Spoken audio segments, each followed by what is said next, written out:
Okay guys, project's all wrapped up. Quick little fun project, but before we get started back there, kind of wanted to walk you through here. I've got a lot of new subscribers. Thank you for joining me on my backyard journey or my landscape journey. But ultimately, there's more to the garden than just the back. I have spent a lot of my time and a lot of my videos. I think all the videos have come from the backyard, and that's because I had that sidewalk put in, and so I've been trying to get that correct. But there's so much more to the garden, and if you can imagine for a moment, this area right here used to just not have anything. No fencing, no trees, no sidewalks, you know, 8 years ago, roughly 8 years ago. And now it has all of it. Oh, I don't know what she's getting into, but anyways, there's just so much, and this was in a short period of time. But you can see the garden feels like it goes on forever, and there's different layers and colors. I think it's really come together, and those of you who are new to the channel and have just started following me, I have no background in this, no landscape background, no family that introduced me to this. Is just me with a lot of energy, you know, watching videos, studying, and accidentally fallen into this because of our water issue, and it's become quite the crazy garden, I suppose. I don't know what the end game is. I don't know where I'm gonna, you know, I don't know where this is taking me, but right now there's no end in sight for me, because I've got a passion for it now. But you can kind of see the project as we start to lean back there. If you can imagine, in a few years, I went ahead, I didn't show it in the video, but I do have a honeysuckle that I've planted on there, and it's going to grow over. I'm going to add some fencing to the back behind it a few feet, because honeysuckle does grow up quite strong. So I am going to add that, and I'll show you when we get over there. But real quick, look how fun the garden. It's just all these projects that we've been doing, these little pockets. I'm going to get distracted, I just know I am, but this little pocket was so easy to do because I just focused my energy on one spot and walk away with it looking good before I start on something new. But anyway, back to this feature. I'll have a vine. I'm going to use honeysuckle. You can see the honeysuckle here. So that behind this is a pallet wall, and give me a second and I will show you how I made that pallet wall.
So you can see here, that's all pallet wall. I just cut up pieces of pallet and put it in there, and I knew I would be growing this vine one day, and sure enough, within a couple years it filled in.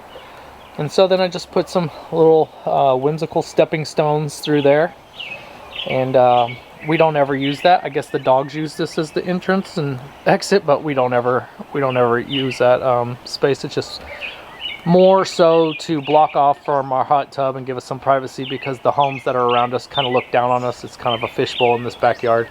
I know I've shared that a ton of times, but anyways, just dropping this in here is going to add a little bit more, and I can see little bees and critters using that for insects using that for you know, getting out of storms and maybe even staying in that space over the winter. I don't know how it all works out, but I'm sure I'm created an environment for them. But I think it turned out fun. Had these bright hostas in here. Doesn't it look good?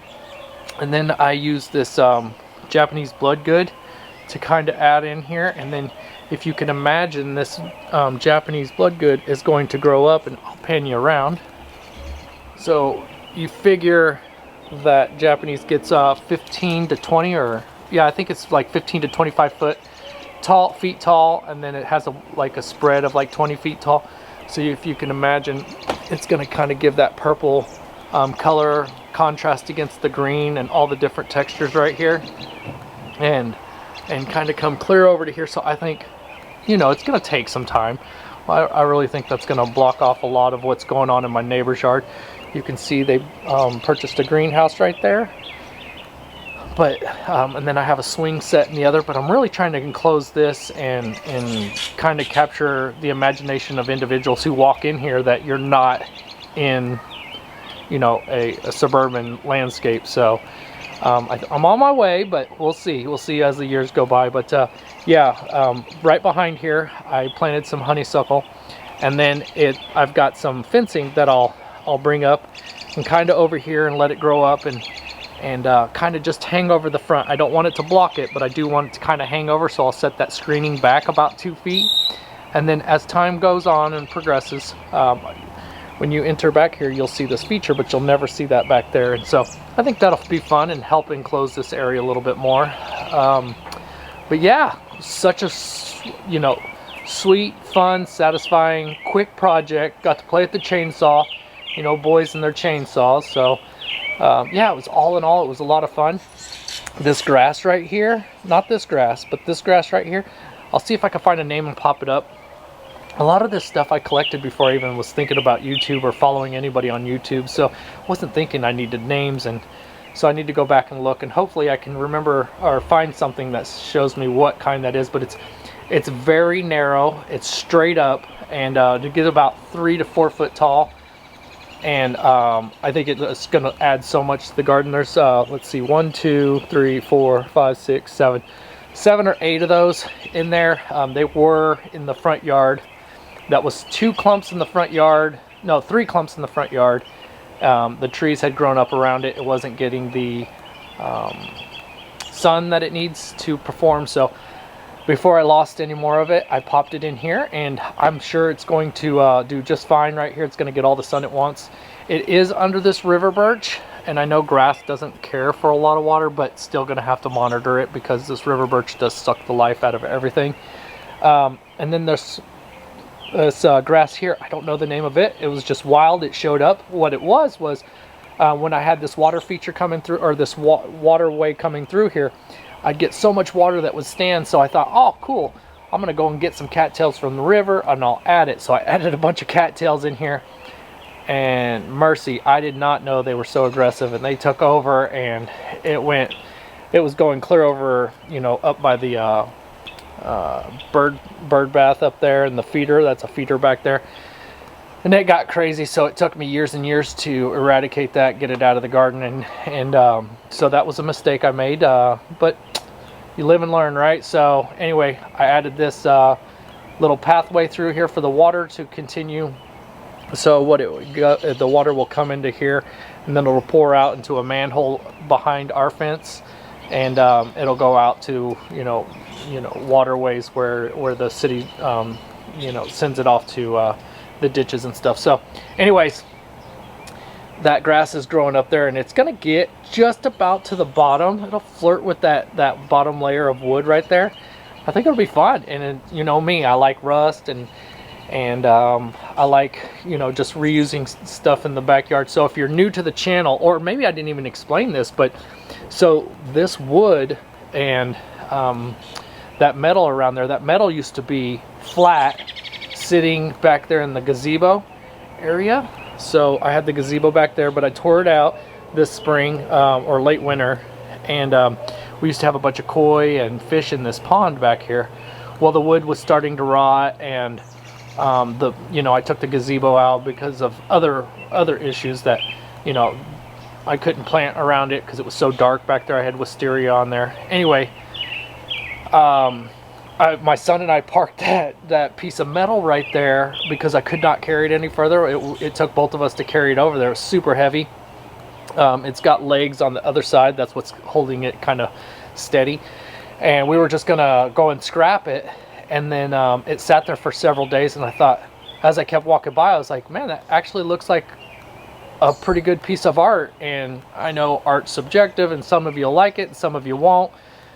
But for me, it just turned out to be like, hey, I need to do something with that. So I was cutting that wood back there, and I was like, wait a second, I can kind of do what I did. And then my imagination took over a little bit more, and I'm like, you know, I can run a vine up behind it and spill over. And so here's the end result, and this is what we're going to do, and we're going to run with it. And you know, I don't know if it's you know worthy of putting it on YouTube or not, but you know, that's part of this garden. I'm doing all kinds of weird things, and I'm pushing the limits and boundaries a little bit. So I just thought, well, I'm gonna try it, and then I'll share it with you guys, because that's what we do on this channel. So anyway, that's the result of where we're at.